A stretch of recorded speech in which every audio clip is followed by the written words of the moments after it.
I love days like this. I mean, the weather is okay. It's nice and warm out, a little humid and not too sunny, but it allows me to get away with wearing my ridiculous red driving shoes. You see, they're my holy driving shoes because apparently the Pope wears red shoes. Not like this, but just red shoes in general, and people make fun of me for it. That's fine, but at least it has something to go with it. The S5 Sportback. Now, you might wonder, what the hell, how do your red shoes go with this car? I'll tell you right now. Red brake calipers. Bam. Front and rear. Pretty cool stuff. And of course, I'm sure you want to know, what kind of S5 this is. This one's a special one because this one has a twin scroll turbo V6 now with 354 horsepower, but if you check it out, it's the Prestige model. So Prestige is absolutely fully loaded. You can get a bunch of options on it, but sometimes Prestige unlocks options you can't otherwise get. So in this, we have driver assistance package, which is adaptive cruise, that's stop and go, but it also has traffic sign recognition. It's got everything on here. Here's the price. $68,460. And of course, if you're interested in fuel economy, I don't know why you would be, because gas is so cheap. 30 on the highway. I've shown you the trick before with the A5 Sportback. Here it is again with the S5 Sportback.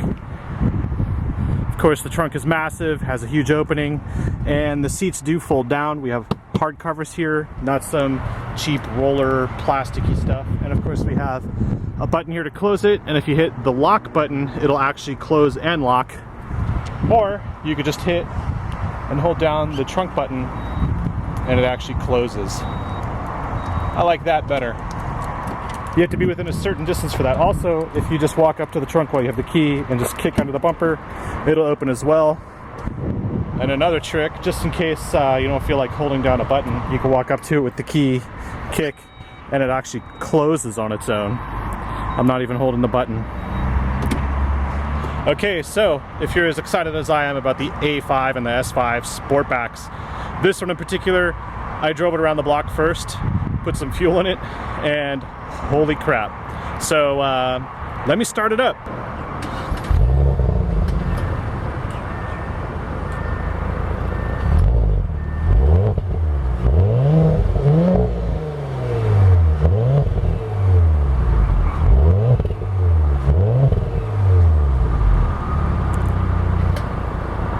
I know the audio is probably a little bit terrible on this camera, but yeah, it's a little subdued, and it is a little slower to rev up because it's not supercharged. This one's actually turbocharged, so the real beauty is the extra power you get from this over the previous generation coupe, right? Because this is a first, being that it has 4 doors as an S5. And the interior's been nice. Look at that interior. Carbon fiber trim. This is like a suede. Diamond pattern stitching, rear climate control, no heated seats back here, but a nice view. Look at that cockpit, very nice. Some other cool features are inside. Let's check it out.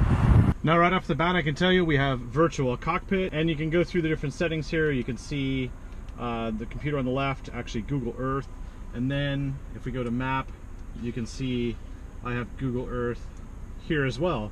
But what if you wanted a larger view, right? You hit view here, and now you get the full screen. So that's virtual cockpit basically in all the Audis that have that option. I love it. Another touch here is the S badging on the gear selector. We do have auto stop start, but it is not a memory function. So every time you get back in the car, it'll reset. Here's a little information on it right there. Beyond that, I have really cool, responsive HVAC controls. I have it on auto right now. I also have heated seats. I think you can also get available vented seats in this model. And I now have a sunroof that fully opens. You also see I have a power shade. So let's drive this puppy. So the beauty of having an S5 Sportback or 4-door is that I don't have any nonsense going on with the seat belts. They don't have to reach far back. They're just like in a regular sedan. They're right here. And of course, it's going to feel like a sedan, but it's going to have the smaller confines of a coupe without the drawbacks of a two-door. So now I have it in dynamic mode, and with it in dynamic mode, I'm just going to show you what it's like around the block on the freeway. The dealership is actually closing right now. It's 7:03, but I'm going to take it around the block real quick. So that means I have to drive it quickly.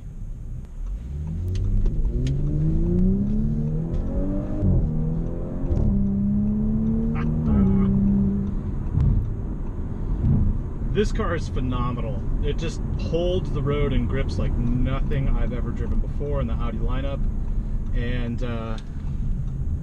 turn in, absolutely sharp. You know, some Audis feel like they have understeer. This one, I haven't yet discovered it. Oh man, the little turbo line. Oh, this thing sounds awesome. And it feels good too on this notoriously rough road here in Austin, Texas. Well, it's where they patch potholes with dead deer. This thing goes right over it with alacrity. Nothing's holding it back. And as far as this corner, oh yeah, loving it. I should do that corner again.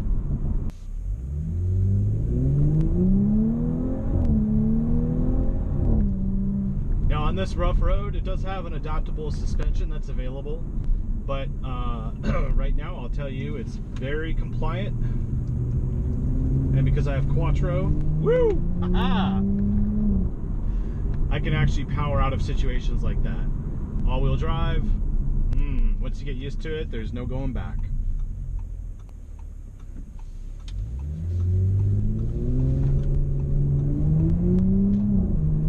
Now, this is no longer a dual clutch transmission. This is actually a ZF8. So what that means is there's no more launch control, but you can obviously load up the torque and then launch it. But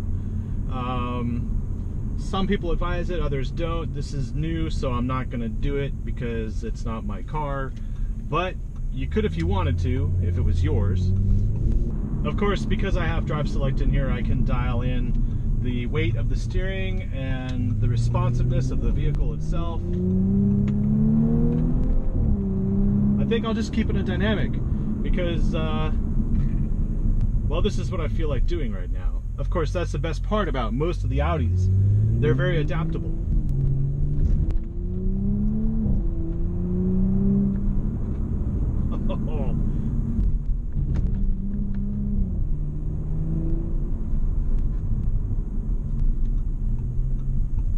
So what do you say we just head out on the freeway real quick, see what this thing can do? I am in dynamic mode, as you can see. Then of course I could always drop the transmission into sport mode. So now I'm in dynamic and sport mode. And I'm gonna let this traffic go, and then we're gonna go for it. Well, as you can see on the map, in Austin, and of course the traffic is always terrible because I have Google Earth and traffic data overlay. It's just a fantastic nav system. Of course, this screen doesn't fold down. This is a fixed screen. I can disable it with this button here if I have like a headache or something, I guess. Otherwise, I have a camera that actually provides rear camera and 360 view. Of course, now I can see how close people are behind me by just clicking on. I have the option to see which camera view I want. I have front, I have surround view, I have rear view, and of course I have my blind spot. So if I'm backing out of a parking spot, I can see if any traffic is coming. Of course, it will also alert me to that using the blind spot monitors as well.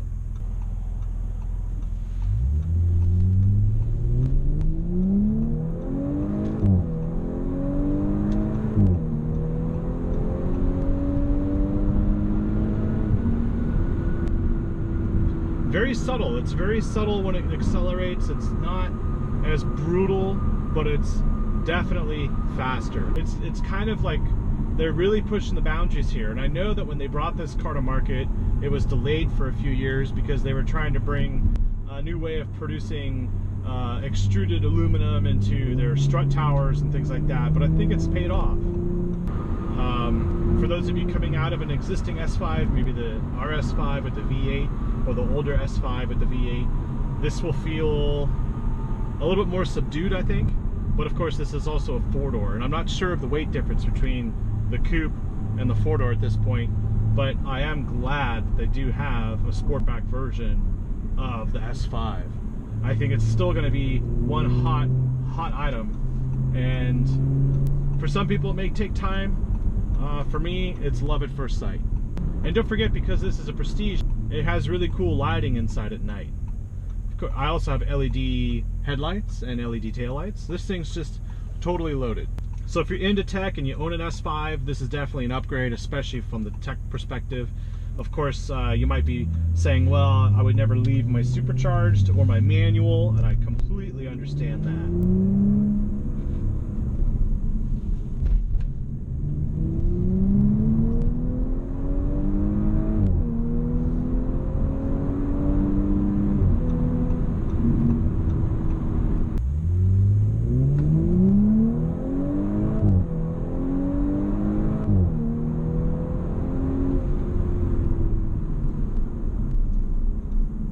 I wouldn't say there's turbo lag, but I would definitely say it feels like it needs to be wound up a little bit.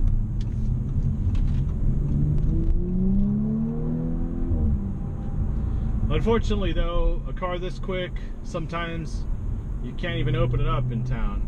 You need an open road. Goes over railroad tracks just fine.